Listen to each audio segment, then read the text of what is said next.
They say that once bitten is twice shy. Well, I was almost bitten once, and I know that proverb to be crap. Only a fool would choose to experience hurt rather than learn from the hurt of others.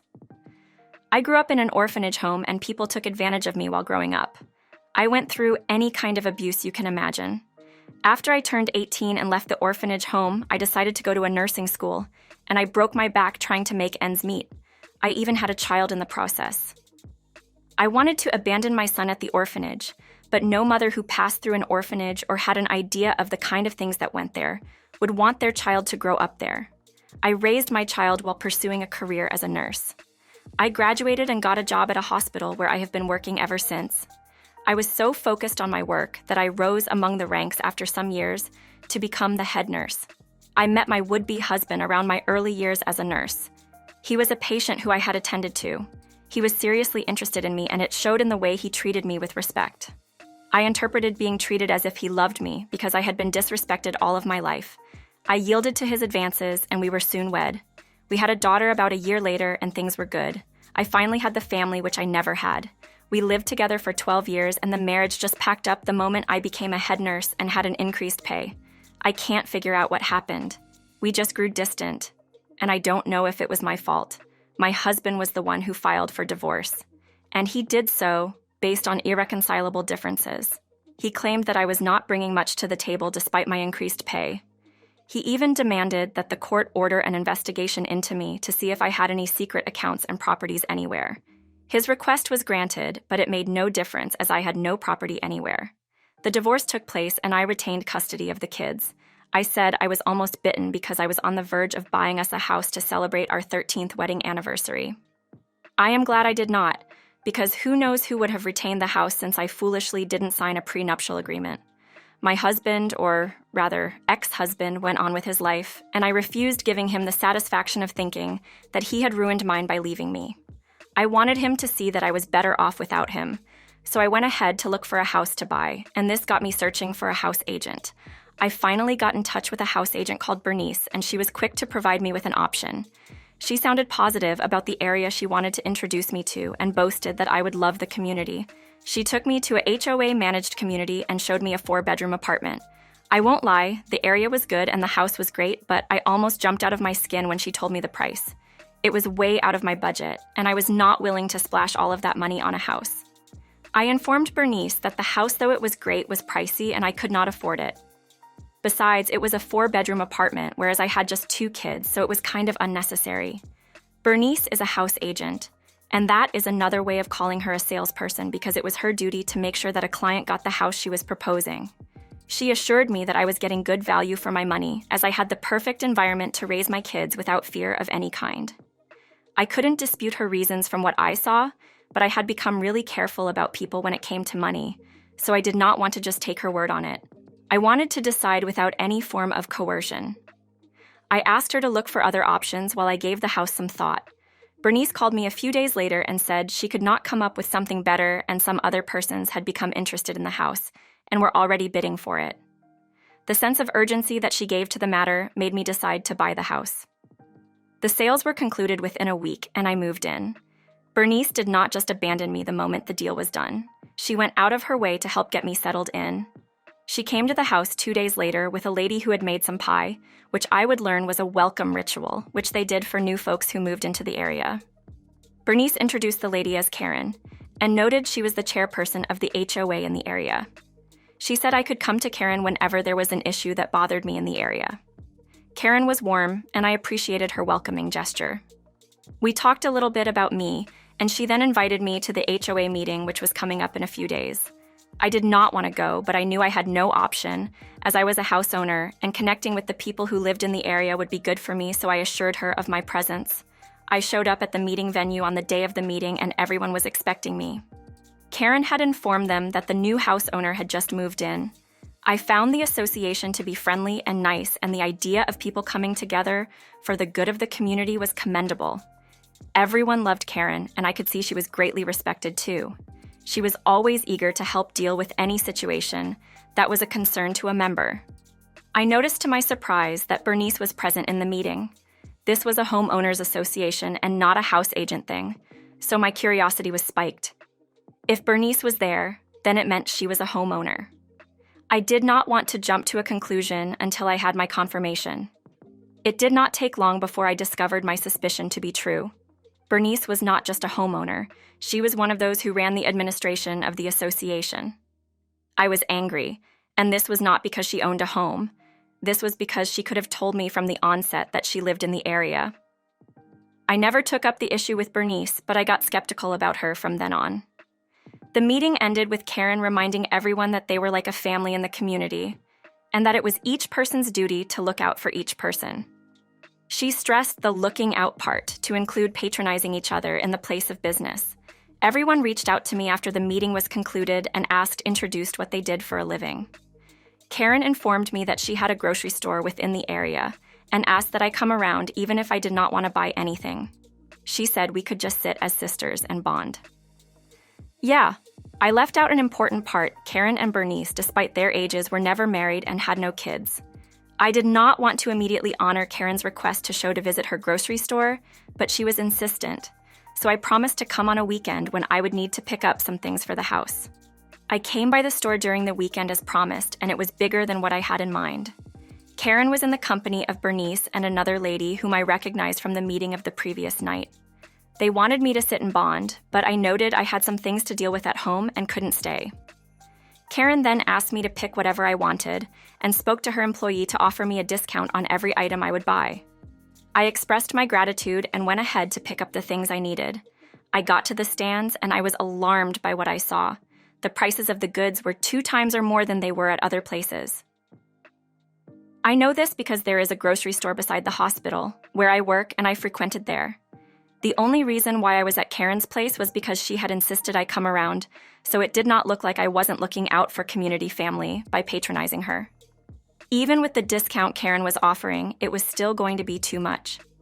I decided there and then to never patronize Karen's shop as her goods were pricey, and I had no money to throw around. I had made my payment and sat with Karen and her friends just to pass the time, while her employee bagged my stuff when a drama occurred. Someone who had come in to pick some things began ranting to the staff about how pricey things were at the store compared to other places. The individual was so loud and distracting that everyone's attention in the store was directed there. I was happy someone else was speaking my mind. From what the person said, it was clear it wasn't the customer's first time at the store and the customer had complained about it before. Karen's employees could not do or say anything. They just looked in our direction as though expecting her to act. Bernice immediately swooned into action. She went and began explaining to the customer that the reason prices seemed high was because the other places where things were gotten cheap sold inferior things. The customer did not buy what she called a repeated excuse, and neither did she pick the items. She just stormed out of the place in anger and promised to never return. I said nothing, but wondered why Bernice was the one speaking for Karen at her business place. Bernice walked back to us and began making up excuses for Karen. She said people would never appreciate the fact that what you are doing was in their best interest. Bernice continued by talking down on other stores and exalting her friend's Karen business. It was a situation of a friend trying to have her friends back, but that was just trash. It was not fair that Bernice had to talk down other people's businesses just for her friend to make sales. This was the same strategy Bernice had used when trying to convince me to buy the house. I had visited other grocery stores before then, and I never had an issue of inferior or expired goods. My items were brought for me, and I left while promising to make out time to sit and chat. It was an empty promise, though, as I knew their company was not the type I would want to keep. As time went on, I began observing that each time an unfortunate event happened to someone in the area, Karen was always quick to rally everyone around and start a donation campaign, which was used to help the individual. This is a really good gesture, especially when you are on the receiving end, but I could not shake off the feeling I had each time. Ever since the day I visited her store, I could not help but think she and her friends, i.e. Bernice and co., always had something for them in the selfless acts that they did. An incident that confirmed my suspicion occurred 2 months ago with one Mrs. Agatha. Mrs. Agatha's husband owned a house in the area, and he was involved in an accident which required surgery. Karen, as usual, called for an HOA meeting where she spoke about the need to stand by the side of the family every step of the way. With the way she spoke, you would think she meant it from her heart. She announced that each member of the association was to pay a certain amount, and it would be used to support the family. The price that Karen claimed the hospital was asking for the surgery was high, so I suggested to everyone that she could talk to Mrs. Agatha to have her husband transferred to our hospital, which equally had efficient hands at an affordable price. Bernice immediately kicked against it by saying the man had already been checked into the hospital and needed urgent medical care. She said that pushing him around would only waste time, which was not on our hands. I kept quiet and promised to make my payment. It took 3 days for them to gather everyone's contribution, and I was shocked when I got to work on the third day only to discover that we now had a new patient at the hospital where I worked. It was Mrs. Agatha's husband, and he was brought there by Karen and co. Why would Karen finally go with my suggestion of bringing him to the hospital where I worked after both she and Bernice had openly talked against it at the meeting? I spoke with them, and Karen said the money they had gathered was not enough to cover the cost at the other hospital, hence the reason they opted for my suggestion. I knew they were lying. With the amount that was levied on each member, there was no way they couldn't have realized the needed funds. It confirmed my assertion that they were using every opportunity, including someone's misfortune, to their advantage. I kept my opinion to myself, though. The surgery took place, and within a month, Agatha's husband was supposed to be discharged. I, however, discovered that he was still at the hospital, and being the head nurse, I needed to know why. Upon inquiry, I learned that only half of the bills were paid when her husband was brought in, and the payment was done by Karen and co., who had never visited Agatha and her husband after that day. I asked if Karen gave her the remaining balance to clear her husband's medical bill, and Mrs. Agatha was going through some financial crisis in her home, said Karen. Upon the initial half payment, noted that it was all they had gathered from members of the association. I was mad but said nothing. I went ahead to clear the bill, and Mrs. Agatha and I have been close ever since. I was certain that Karen and her friends had kept the remainder of the money to themselves. I wanted to call them out during the next association meeting, but I need more proof. It hit me that in all the association meeting I had attended, never for once had Karen, Bernice, or anyone delivered an account statement to the body on how the finances that were raised was spent. This was something I planned on asking when next we gathered, because if there were records, then it would show we had a thief, Karen, as a chairperson. I missed the next opportunity that presented itself when we had a meeting that was fixed yesterday. I was too busy at the hospital to attend, but I assured the body of my full cooperation. I knew the issue would border on money, a situation which Karen, as usual, would want to take undue advantage of. I made up my mind, however, to call out any thievery. I got back home that evening to find Karen and Bernice already waiting for me at the house. My kids had let them in. I was too tired, but I decided to give them an audience. It was a money situation just as I had suspected. Karen said they wanted to carry out maintenance works within the environment, and it was agreed that each house owner would pay the sum of $3,000. We are over 10 house owners in the area, and there is no way maintaining our surroundings is going to cost $30,000. These folks were criminals, and they felt I was stupid. I asked if people had started paying, and they said yes. I told them I would need a week to raise the money, and Bernice said I could bring out more than that if I wanted to. She said there was no way a head nurse like me would need a whole week just to raise $3,000. Karen even went ahead to say I was supposed to pay a fine for not attending the meeting, but she was waving it away for me. They were very correct. I could have given it to them right there if I wanted to, but I needed time to confirm the details of the meeting. Their statement made me understand that they felt I was swimming in money as a head nurse, and therefore, I would not mind being exploited. I insisted that I needed a week, and they had no option but to let me be. I called Mrs. Agatha the moment Karen and co. left my house. I asked about the meeting that was held earlier on, and she said that each house owner was to pay the sum of $1,000 only. This is the height of it. Karen and Cohen's are charging me over 3 times the amount for maintenance. I still have 6 days to go before they come for the money, and I would use these 6 days to make them pay. Update 1. I woke up this morning and the first voice I heard was Bernice screaming in my ears. She was asking to know why I had not yet made the payment for the maintenance which was talked about. This was 3 days to the 1 week which I had asked for. I told her that I was still trying to rally around to raise the money, and she accused me of not being cooperative. She said I was deliberately holding back the payment because $3,000 was nothing to me.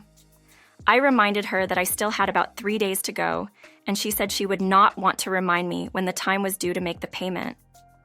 She cut the call on me before I could say anything. I was mad at how entitled she was. I knew she was simply desperate to get her hands on my money. I immediately took my bath and drove down to Karen's place to tell her about what had transpired between me and Bernice. I equally had some other things up my sleeve because I knew Karen would support her partner in crime. It took me less than 2 minutes to arrive at Karen's home. It was my first time going there, and it was magnificent. I knew there was no way Karen would have bought a house of that kind from the grocery store that she owned. It was just impossible. I wasn't surprised, though, because she was a thief. I apologized for showing up at her place unannounced, but noted that I had come because there were some things that I wanted to talk to her about. Karen received me into her home, and I told her about the disrespectful way in which Bernice had talked to me because I was yet to pay the $3,000. Karen simply asked that I ignore Bernice, who was acting out of zeal to see things run smoothly. She went on to say that I could make the payment within the next 3 days.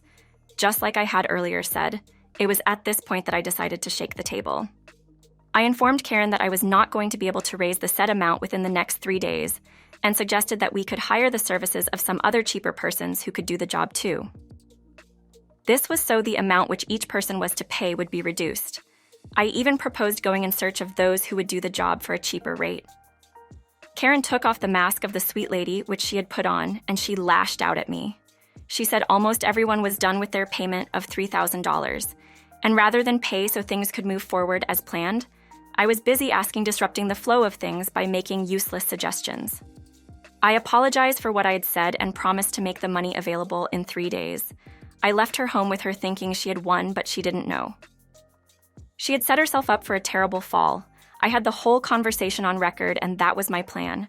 I needed her to admit to asking me to pay $3,000. Update 2. I stood up to Karen's defense yesterday before the association. This was a day after she had raised her voice at me. I visited Mrs. Agatha that very day I left Karen's home. I revealed to Agatha who Karen, Bernice, and their friends were. I informed Agatha about the hospital bill of her husband, and she was still struggling to believe the words that I said when I went ahead to play the recorded conversation that Karen and I had the previous. Agatha was shocked when she heard Karen claim that everyone was paying $3,000. She was further offended that Karen and her crew had taken a greater part of the money that was raised for her husband's health care. I told Agatha about my desire to make the gang of thieves running the association pay, and she willingly agreed to help out in any way she could. I asked her to call for an urgent meeting that evening, and she did just that. Everyone was gathered, and she thanked them for their contributions towards the health of her husband, who was receiving therapy at home. She picked her words very carefully and noted she was thanking them for covering half of the hospital bill of her husband. I had told her to mention the amount, and the moment she did, everyone began looking at Karen for an explanation because the contribution was greater than that. Karen immediately noted that she and Bernice had paid Agatha a visit at home and given her the remaining balance to clear her husband's bill. Agatha denied their claim, and that was how an argument ensued. I had warned Agatha to not mention at the meeting that I was the one who had cleared her husband's bill, otherwise it would ruin the whole thing. Karen, with a teary eye, began saying that all she had ever done was to take the members of the association like family, and never for once had her integrity been questioned. The members of the association were gullible. Well, I don't blame them. Karen's influence over them was really strong. They began shouting down at Agatha for implying that what Bernice and Karen had said was a lie. They refused to entertain the thought even for once that Karen and co. were thieves who had preyed on their innocence. I immediately rose and shouted at Agatha for making such a heavy accusation of Karen. I told her in the presence of everyone that she was probably out of her mind for implying that the woman who had served the association was a thief. My words further strengthened the conviction of the people who saw Karen as an angel. Agatha kept quiet, and I knew Karen was pleased. She now thinks I am as ignorant as the rest, but she would soon be surprised. Update 3. Today is Friday, and Bernice is behind bars. The deadline which I was given to make the payment was today. I called Karen earlier on to let her know that I would give Bernice my credit card during my lunchtime at work. Karen, who was already saying there was no room for excuses, as we were behind schedule now, loosened up as she had the $3,000 made available before the day was over. I called Bernice during my lunch break at the hospital and asked her to meet with me at a cafeteria close to the hospital. She sounded dull, but the moment I told her that I wanted to give her my credit card, she immediately promised to show up. Bernice showed up, and she did not even bother returning my greeting. She arrogantly demanded the credit card, and I handed it over to her. She noted she would stop by my house on her way from work to drop the card. There was no thank you or statement of gratitude whatsoever. I kept quiet and just watched her leave. I called the credit card issuer company to inform them that my card had been stolen, and I needed to block it, ASAP. The card was blocked, and I waited for Bernice to call and breathe fire down my neck. As expected, Bernice called me around 20 minutes later and began shouting at the top of her voice. She claimed I was taking her for a ride, and it gave me joy because I was. I feigned ignorance like I did not know what was going on. I then apologized to her and claimed I had mistakenly given her the wrong card and asked if she could come back to the place where we had met so I could give her the right one. Bernice fumed and angrily said she was coming. I knew no amount of anger that she felt could keep her from coming back for the money, as that is what thieves do. Bernice came to the designated place in the evening, but unknown to her. I had reported the matter to the cops and notified them that I was about being defrauded. I told the cops how Karen and Co., which included Bernice, had been stealing from the association for a very long time, and the cops were stationed at our meeting place. Bernice looked angry, and she asked that I give her cash if my credit card was not functioning. I looked her in the face and asked why she had decided to work hand in gloves with Karen to take undue advantage of the association. Bernice wanted to raise her voice, but the cops immediately picked her up. She is currently being held at the station where she would pass the night. My next move, which will be executed tomorrow, is to make sure the mastermind, Karen, joins her there. Update 4. This has been 1 week since my last update, but it is basically because the new HOA chairperson who works as a head nurse has been super busy. Karen called me yesterday to ask if I had heard from Bernice ever since I gave her the money, and I replied no. There was some form of irritation in her voice, and I could tell it was because she felt Bernice was avoiding her, as she did not want to give her the money. A thief would always suspect everyone, even their partner. What Karen did not know was that the cops had spent the night interrogating Bernice, who confessed to what they had been doing so far. I called Karen very early the next morning, which was on a Saturday, to tell her that there was some news about Bernice, and I noted that the HOA members had to be present. Karen wanted to know what it was, but I only told her that I got news that something terrible had happened to Bernice, and that was all. Karen gathered and called for an urgent meeting, and everyone was present, including Mrs. Agatha. I was given the floor to speak, and that was when I told everyone present that no one had heard from Bernice because she was detained at the police station for working hand in gloves with Karen and her friends to defraud us all. Karen's facial expression was immediately changed, and she asked what I meant by that. I went ahead to tell them that Mrs. Agatha's accusations were true, and I only sided with Bernice just to further understand the level of her influence over them. There was an uproar in the meeting, and I knew the people still did not believe what I was saying. The cops were right on time. They walked and put Karen and her other friends in cuffs. Bernice had given them the names. Karen tried defending herself, but I played out the audio recording of our discussion in her house, where she claimed the members of the association had paid $3,000. Karen bowed her head in shame, and it was then the scale fell off the eyes of the people. Their love for Karen turned to hate, and they decided they would press charges as a body against Karen and Co. I was elected to act as the chairperson of the HOA, and Mrs. Agatha was asked to assist me. I guess things turned out great at the end.